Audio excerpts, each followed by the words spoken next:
பெருவழி ரகசியம் பார்க்கும் அனைத்து ஆன்மநேய உறவுகளுக்கும் வந்தனம். நாம் சென்ற காணொளியில் ஆதியிலே மறைத்த வல்லவனை திருவருள் வளத்தால் அறிந்து கொண்டோம். அவன் ஏற்படுத்திய சூழ்ச்சியால் பல பொய்யான சமய மதங்களை பின்பற்றி பல பிறவிகளில் பிறந்து இறந்து வீண் போனோம். இதையெல்லாம் பார்த்த இயற்கை உண்மை கடவுள் இனியும் உயிர்கள் இறந்து வீண் போகாதபடி சுத்த சன்மார்க்கத்தை விரைந்து சொல்ல வள்ளலாரை அனுப்பினார். வள்ளலார் காட்டிய வழியில் நாம் மரணமில்லா பெருவாழ்வை அடைய இயற்கை உண்மை கடவுளை எப்படி வழிபாடு செய்வதை என்பதை பார்ப்போம். முதலில் அருட்பெரும் ஜோதி ஆண்டவர் யார் என்பதை தெரிந்து கொள்ள வேண்டும். அந்த இயற்கை உண்மை கடவுள் யார் என்றால் எங்கும் பூரணராகி விளங்குகின்ற ஓர் உண்மை கடவுள். அந்த கடவுளை உண்மை அன்பால் கருத்தில் கருதி வழிபாடு செய்தல் வேண்டும். அடுத்து அந்த உண்மை கடவுள் என்ன செய்கிறார் என கருத வேண்டும். எல்லா அண்டங்களையும் எல்லா உலகங்களையும் எல்லா உயிர்களையும் எல்லா பொருள்களையும் மற்ற எல்லாவற்றையும் தோற்றுவித்தும் விளக்கம் செய்வித்தும் துரிசு நீக்குவித்தும் பக்குவம் வருவித்தும் பலன் தருவித்ததுமாக உள்ளார். நாம் எதற்காக உண்மை கடவுளை அறிந்து தொழ வேண்டுமென்றால், அஞ்ஞான இருளில் அஞ்ஞான உருவில் அஞ்ஞானிகளாய் அஞ்ஞானத்தில் பயின்று ஏதும் தெரியாது உணர்ச்சியின்றி கிடந்தவர்கள்தான் நாம். அதாவது அறிவென்பது சிறிதும் தோற்றமில்லாத அஞ்ஞானம் என்னும் பாசாந்தகாரத்தில் நெடுங்காலம் சிற்றணு பசுவாகி அருகி கிடந்தவர்களே நாம். அதாவது தனது அறிவை இழந்துவிட்ட ஆன்மாவிற்கு பசு என்று பெயர். அங்கனம் கிடந்த நம்மை பௌதீக உடம்பில் சிறிது அறிவு தோற்றுவிடுத்தவர்தான் அந்த உண்மை கடவுள். அதற்காக அவரை தொழுது நிற்க வேண்டும். சிறிது அறிவு செலுத்தப்பட்டு மனித தேகத்தை எடுப்பதற்கு முன்பு நாம் தாவரங்கள், ஊர்வனங்கள், பறவைகள், விலங்குகள், தேவயோனி வர்க்கங்கள், நரகயோனி வர்க்கங்கள் எல்லாம் சென்று வந்துள்ளோம் என்பதை ஆழமாக தெரிந்து கொள்ள வேண்டும். கடவுள் கட்டளையை மனித தேகத்தில் இருக்கும் நாம் நடவாமல் போனால் மீண்டும் இந்த யோனி வர்க்கத்திற்கு சென்று விடுவோம் என்பதையும் அறிந்து கொள்ள வேண்டும். இப்படி சிறிது அறிவு விளங்க செய்யப்பட்ட நாம், அதாவது மனிதர்களாகிய நாம், அறிவே வடிவாய், அறிவே உருவாய், அறிவே பொறியாய், அறிவே மனமாய், அறிவே அறிவாய், அறிவே அனுபவமாய் அனுபவிக்க தெரிந்திருக்க வேண்டும். ஆனால் நாமோ குற்றமே வடிவாய், குற்றமே உருவாய், குற்றமே பொறியாய், குற்றமே மனமாய், குற்றமே அறிவாய், குற்றமே அனுபவமாய் அனுபவிக்கின்ற சிறியவர்களாக உள்ளோம் என்கிறார் வள்ளல் பெருமானார். அதனால் இங்கு யாரும் பெரியவரல்ல, ஞானியும் அல்ல என்பதை தெரிந்து கொள்ளுங்கள். இந்த நொடி வரை நாம் அனைவரும் தனது பூரண அறிவை இழந்துவிட்ட பசு, அதாவது ஆன்மாதான் என்பதை தெரிந்து கொள்ள வேண்டும். இப்படிப்பட்ட நாம் இந்த உண்மை கடவுளிடம் நாம் எங்கனம் வழிபாடு செய்வது என்றால், எல்லா அண்டங்களையும் எல்லா உலகங்களையும் எல்லா உயிர்களையும் எல்லா பொருள்களையும் மற்ற எல்லாவற்றையும் தோற்றுவித்தும் விளக்கம் செய்வித்தும் துரிசு நீக்குவித்தும் பக்குவம் வருவித்தும் பலம் தருவித்ததுமாக உள்ளார். கருத்தில் கருதி உள்ள உண்மை கடவுளை நாம் வழிபாடு செய்யும் முறை 4ஆக உள்ளது என்கிறார் வள்ளலார். துதித்தும் நினைந்தும் உணர்ந்தும் புணர்ந்தும் வழிபாடு செய்ய வேண்டுவது என்கிறார். சிற்றணு பசுவாகிய நாம் அந்த கடவுளிடத்தில் வேண்ட வேண்டியது என்னவென்றால், கடவுள் திருவருள் நமது கருத்தின் கண் வெளிப்பட்டு விளங்க வேண்டும் என்றும், கடவுள் திருவருளால் நம் அறிவில் உண்மையை உணர்த்தி அருள வேண்டுமென்றும் உண்மை கடவுளிடத்தில் நாம் வேண்ட வேண்டும் என்கிறார் வள்ளல் பெருமானார். அந்த உணர வேண்டிய உண்மை என்னவென்றால், நம்முடைய நிலை எப்படிப்பட்டது, நமக்கு மேல் நம்மை அதிர்ஷ்டிக்கின்ற தெய்வத்தினுடைய நிலை எப்படிப்பட்டது என்ற உண்மையை உணர்த்தி அருள சொல்ல வேண்டும். அறிவென்பது ஒரு சிறிதும் இல்லாத நாம் இறைவனிடத்தில் வைக்க வேண்டிய விண்ணப்பம் என்னவென்றால், அற்புத கடவுளே, தங்கள் அற்புத திருவருள் விளக்கத்தால் எங்களையும் இவ்வுலகத்தில் இத்தேகத்தை பெற்ற மற்றவர்களையும் உண்மை அடியர்களாக்கி, உண்மை அறிவை விளக்கி, உண்மை இன்பத்தை அளித்து, சுத்த சன்மார்க்க நிலையில் வைத்து, சத்திய வாழ்வை அடைவித்து நித்தியர்களாக்கி வாழ்வித்தல் வேண்டும் என தாழும் குணத்துடன் கடவுளிடத்தில் விண்ணப்பம் நாம் செய்ய வேண்டும் என்கிறார் வள்ளல் பெருமானார். இது விண்ணப்பிக்கும் முறை, வழிபாடு செய்யும் முறை. ஆனால் சமரச சுத்த சன்மார்க்கத்திற்கு உரியவர்களாக இருக்க என்ன செய்ய வேண்டும் என்கிறார் வள்ளல் பெருமானார். சுத்த சன்மார்க்கத்தின் முக்கிய தடைகளாகிய சமயம், மதம் முதலிய மார்க்கங்களை முற்றும் பற்றற கைவிட்டவர்களும், காமக்ரோதம் முதலியவைகள் நேரிட்ட காலத்தில் ஞான அறிவினால் தடுத்து கொள்பவரும், குலை புலை தவிர்த்தவர்களும் ஆகிய இவர்கள்தான் சுத்த சன்மார்க்கத்திற்கு உரியவர்களாவார்கள். காமம் என்பது வெறும் ஆண் பெண் இச்சை மட்டுமல்ல. ஒரு வஸ்துவினிடத்தில் பற்றுதல் அவா, அதை அனுபவிக்க வேண்டுமென எழுந்தது ஆசை, அதன் மயமாதல் காமம், அதை தன் வசப்படுத்த எழுவது மோகம். அதனால் எந்த வஸ்துவினிடத்திலும் மோக காமாதிகளின்றி அவாமயமாய் நிற்க வேண்டும். இவையெல்லாம் தடுத்து கொள்பவர்கள்தான் சுத்த சன்மார்க்கத்திற்கு உரியவர்கள். ஒருவன் சுத்த சன்மார்க்கத்திற்கு உரியவன் ஆகிய பின்பு சுத்த சன்மார்க்கத்தின் தனித்தலைமை பெரும்பதியான அருட்பெரும் ஜோதி ஆண்டவரிடம் எப்படி விண்ணப்பிக்க வேண்டும் என்பதை வள்ளல் பெருமானார் நமக்கெல்லாம் எழுதுகிறார். எல்லாம் உடைய அருட்பெருஞ்சோதி அற்புத கடவுளே, இது தொடங்கி எக்காலத்தும் சுத்த சன்மார்க்கத்தின் முக்கிய தடைகளாகிய சமயங்கள், மதங்கள், மார்க்கங்கள் என்பவற்றின் ஆசார சங்கற்ப விகற்பங்களும், வருணம், ஆசிரமம் முதலிய உலகசாரா சங்கற்ப விகற்பங்களும் எங்கள் மனத்தில் பற்றாவண்ணம் அருள் செய்தல் வேண்டும். சுத்த சன்மார்க்கத்தின் முக்கிய லட்சியமாகிய ஆன்மநேய ஒருமைப்பாட்டு உரிமை எங்களுக்குள் எக்காலத்தும் எவ்விடத்தும் எவ்விதத்தும் எவ்வளவும் விலகாமல் நிறைந்து விளங்க செய்வித்து அருளல் வேண்டுமென்று சொல்லுகிறார். அந்த உண்மை கடவுளை வழிபாடு செய்வதற்கு நமக்கு துணையாக எவரேனும் உண்டா என்றால், உற்றவரும் பெற்றவரும் பிறரும் உடைமைகளும் உலகியலும் உற்ற துணை அன்றே என்கிறார் வள்ளல் பெருமானார். இறைநிலையை அறிய இறைவனே துணை என்பதை நாம் இங்கு சத்தியமாக அறிய வேண்டும். யாராவது உங்களை உண்மை கடவுளை வழிபாடு செய்வதற்கு துணையாக கடவுளர்களோ ஐவராதிகளோ மற்றவர்களோ இருக்கிறார்கள் என்று சொன்னால் யாரும் நம்பாதீர்கள். யாரும் பெருமானை விட உயர்ந்த அறிவை உடையவர்கள் கிடையாது. அவர்களெல்லாம் மாயையின் விகற்பச் சாலங்களால் உளறிக்கொண்டு இருக்கிறார்கள். சில காலம் சென்றால் பிறகு எல்லா உண்மைகளும் உங்களுக்கு தெரிந்துவிடும்.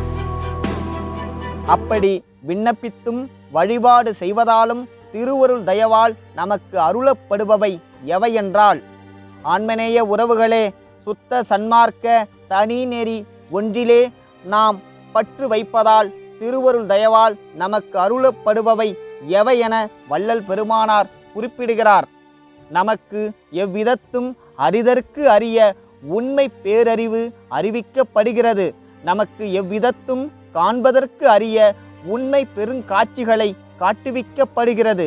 எவ்விதத்தும் செய்வதற்கு அறிய உண்மை பெரும் செயல்களை நாம் செய்விக்க அருளப்படுகிறோம். எவ்விதத்தும் அடைவதற்கு அறிய உண்மை பெரும் நன்மைகளை நாம் அடைகிறோம். எவ்விதத்தும் அனுபவதற்கு அறிய உண்மை பெரும் அனுபவங்களை நாம் அனுபவிக்க அருளப்படுகிறோம். தியானம், தவம், யோகம், விரதம் போன்ற எந்த சாதனத்தால் உண்மை கடவுளின் நிலையை, அருளை காண முடியுமென்றால் சுத்த சன்மார்க்கத்தில் எந்த சாதனமும் இல்லை. இங்கு கருணை ஒன்றே சாதனம். அந்த கருணைக்கு ஒருமை வர வேண்டும்.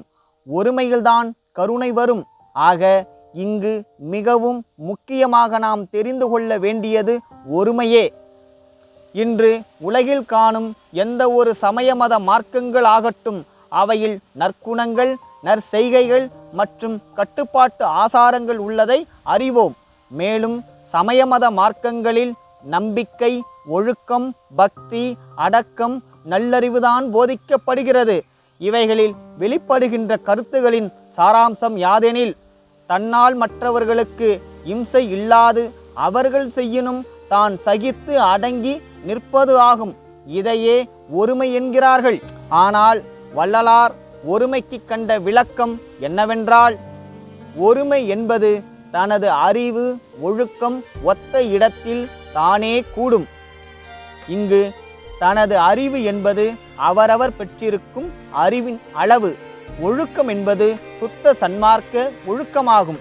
சுத்த சன்மார்க்க ஒழுக்கம் என்னவென்றால், சுத்த சன்மார்க்க ஒழுக்கம் என்பது இங்கிருக்கின்ற ஒன்றையும் பொருளாக கொள்ளாதீர்கள், எல்லா பற்றுகளுக்கும் காரணமான ஆசார வகைகளை விட்டுவிட்டு தலைவனையே தொழுவீர்கள். இதுதான் வள்ளல் பெருமானார் கண்ட ஒருமையாகும். இந்த ஒருமையிலே கருணை தயவு அருள் வரும்.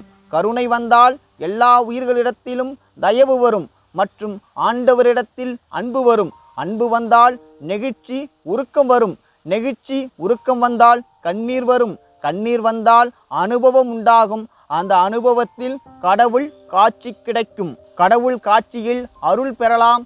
அருளால் மரணமில்லா பெருவாழ்வை பெறலாம். இது சத்தியம் என்கிறார் வள்ளல் பெருமானார். பெருமானார் சொல்கிறார், இது உண்மையாயின் அந்த பதியின் அருளை நான் பெறுவேன், பெறுகின்றேன், பெற்றேன். என்னை அடுத்த தாங்களும் பெறுவதற்கு யாதொரு தடையும் இல்லை. பெறுவீர்கள், பெறுகின்றீர்கள், பெற்றீர்கள், அஞ்ச வேண்டாம் என்கிறார். இதற்கு முன்னால் இருந்த முந்தைய சமய மத மார்க்கங்களும் சமரச சுத்த சன்மார்க்கமும் என்ற தலைப்பு இப்போது நாம் பேசுவது. இந்த தலைப்பு மிக மிக முக்கியமானது. கவனமாக இருக்க வேண்டும். இந்த தலைப்பில் மார்க்கம் என்றால் வழி, சன்மார்க்கம் என்றால் சத்மார்க்கம். சத் என்னும் பொருளின் உண்மையை தெரிவிக்கின்ற மார்க்கம். உலகில் காணும் சமய மத மார்க்கங்களில் சொல்லப்பட்ட கர்த்தர், கடவுள், தெய்வங்கள் இவர்களின் நிலையை அறிவிக்கின்ற வழி என்னவாக உள்ளது? அம்மார்க்கங்களில் கடவுள் நிலையை கண்டு அக்கடவுள் அருளை பெற்றவர்களாக உள்ளவர்கள் யார் என்றால் யோகிகளே. அந்த யோகிகள் எந்த வழியில் கடவுள் அருளை பெற்றார்கள் என்பதே முக்கியமாக நாம் சிந்திக்க வேண்டும். அந்த வழி தவமே. தவத்திற்கான இடங்கள் வனம், மலை, முழை. அதற்கு தேவைப்படும் கால அளவு 100 முதல் 1000 வருட காலம். மேலும் தவத்தில் யோகிகள் செய்தது என்னவென்றால், சில மந்திர வாசக பத வர்ணாதிகளாகிய பிந்து, நாதம், ஓம், ஹரி, சச்சிதானந்தம், ஜோதியில் ஜோதி, சிவாய நம, நமச்சிவாய உட்பட பல பரிபாஷைகள் மூலம் தத்துவங்களை உபாசித்தும் அர்ச்சித்தும் தத்துவாதீதத்தை தியானித்தும் இடையில் ஜெபித்தும் கரணலயமாய் சமாதி செய்தும் தத்துவ சேட்டைகளை அடக்க விரதமிருந்தும் சாதாரண யோக பாகத்தில் மூச்சை அடக்கியும் செய்தார்கள். மேற்படியான வழி வகைகளையே சமய மத சன்மார்க்கங்களில் உள்ளன. அந்தந்த யோகிகள் தங்கள் அனுபவத்தில் தெரிந்து கொண்ட உண்மை அளவில் அவர்கள் பல சமய மத சன்மார்க்கங்களை அவர்கள் ஏற்படுத்தினார்கள். மத சன்மார்க்கத்தை ஏற்படுத்தியவர் தாயுமானவர். சமய சன்மார்க்கத்தை ஏற்படுத்தியவர் திருவாசகத்தை எழுதிய சித்தர். அந்த சமய மத மார்க்கங்களில் நம்முடைய நிலைமை என்ன? இந்த யோகிகளால் வெளிப்படுத்தப்பட்ட கடவுள், கர்த்தர், ஆண்டவர், சிவம், பிரம்மம் போன்றவர்களை வணங்குதலே நம் நிலையாக உள்ளதே அன்றி அக்கடவுளின் நிலை அறியும் உரிமையோ தகுதியோ அங்கு நமக்கு இல்லை, இன்னமும் இல்லை. சில மார்க்கங்களில் யோகிகளையே தெய்வங்களாக, குமாரனாக, தூதுவராக ஏற்றுள்ளோம். இதுபோன்ற தவ நிலையை யோகிகள் போன்று மனித தரத்தில் நம்மால் செய்ய முடியாது. நாம் சாதாரண மனித தரத்தில் வாழ்கிறோம். தவ வழி என்பது எல்லோருக்கும், எல்லா மனிதருக்கும் ஒத்துவராது.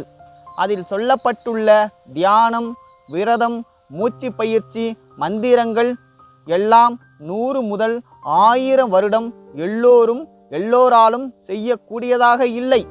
இதனால் வள்ளலார் கடவுள் நிலையை குறித்து விசேஷ நன்முயற்சியில் தொடர்ந்து இருந்தார்கள்.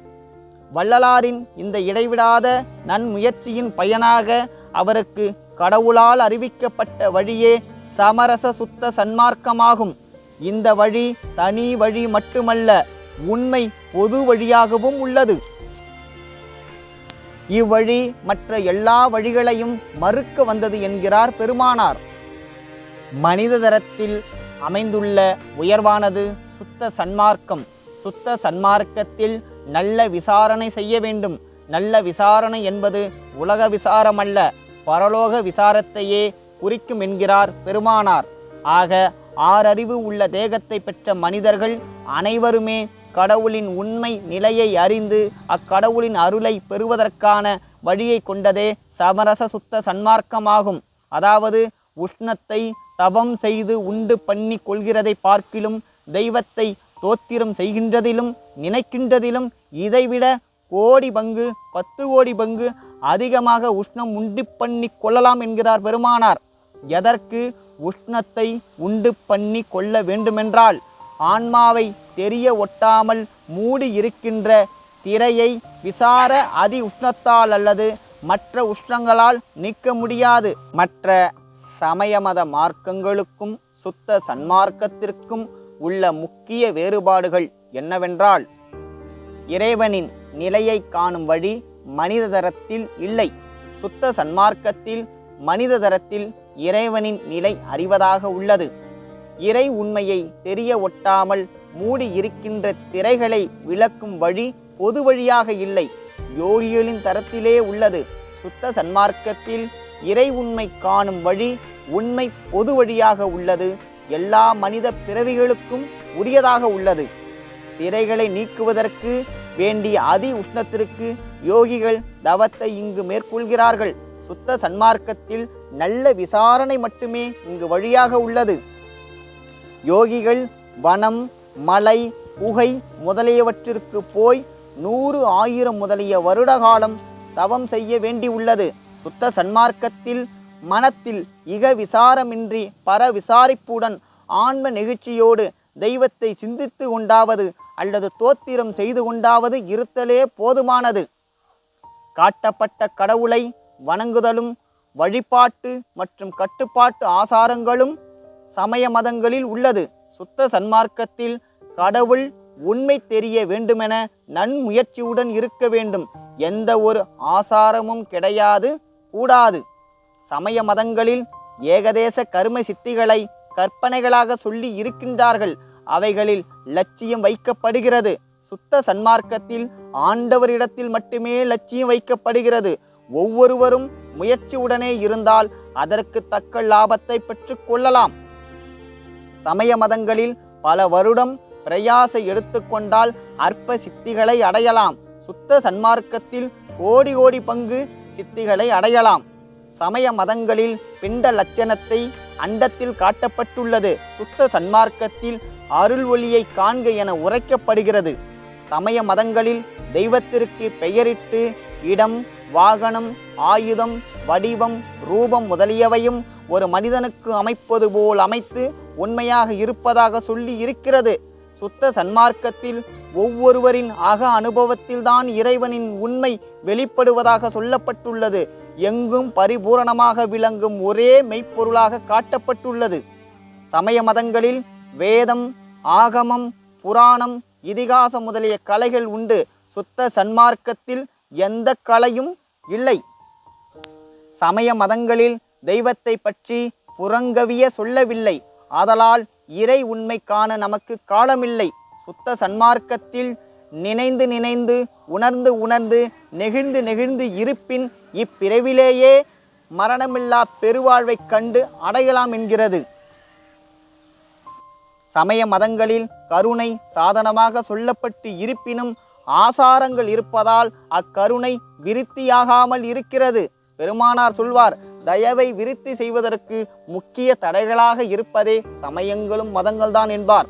சுத்த சன்மார்க்கத்தில் கருணை விருத்திக்கு தடையாக உள்ள ஆசாரங்களை விட்டொழிக்குமாறு தெரிவிக்கப்பட்டுள்ளது. சமய மதங்களில் மரணம், முக்தி, சமாதி உண்டு. சுத்த சன்மார்க்கத்தில் மரணமில்லா பெருவாழ்வு உண்டு.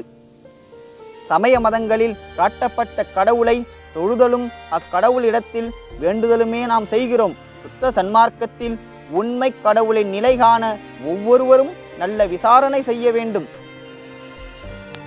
சமய மதங்களில் சமய மத மார்க்கங்கள் ஒவ்வொன்றுக்கும் ஒன்றிற்கு ஒன்று வேறுபட்டுள்ளது. சுத்த சன்மார்க்கத்தில் மற்ற சமய மத மார்க்கங்கள் யாவும் சுத்த சன்மார்க்கத்திற்கு அணிநியம், ஆனால் அந்நியமல்ல என்கிறது. சுத்த சன்மார்க்கத்தில் மனித தரத்திலேயே வழி காட்டப்பட்டு உள்ளது. அவ்வழியில் சமய மத விகற்பங்களை முதலில் நீக்கிக் கொள்ள வேண்டும். பொது நோக்கத்தை வருவித்துக் கொள்ள வேண்டும். காம குரோதங்கள் ஏற்படும் காலத்தில் ஞான அறிவினால் தடுத்து கொள்ள வேண்டும். கடவுளின் நிலை காண நல்ல விசாரணை செய்ய வேண்டும். அவ்வளவே தயவை விருத்தி செய்வதற்கு தடையாயிருப்பன சமய ஏற்பாடு, ஜாதி ஏற்பாடு முதலிய கட்டுப்பாட்டு ஆசாரங்கள். அவையாவன: ஜாதி ஆசாரம், குலாசாரம், ஆசிரம ஆசாரம், லோகாசாரம், தேசாசாரம், கிரியாசாரம், சமயாசாரம், மதாசாரம், மரபாசாரம், கலாசாரம், சாதனாசாரம், அந்தாசாரம், சாஸ்திராசாரம் முதலிய ஆசாரங்கள்.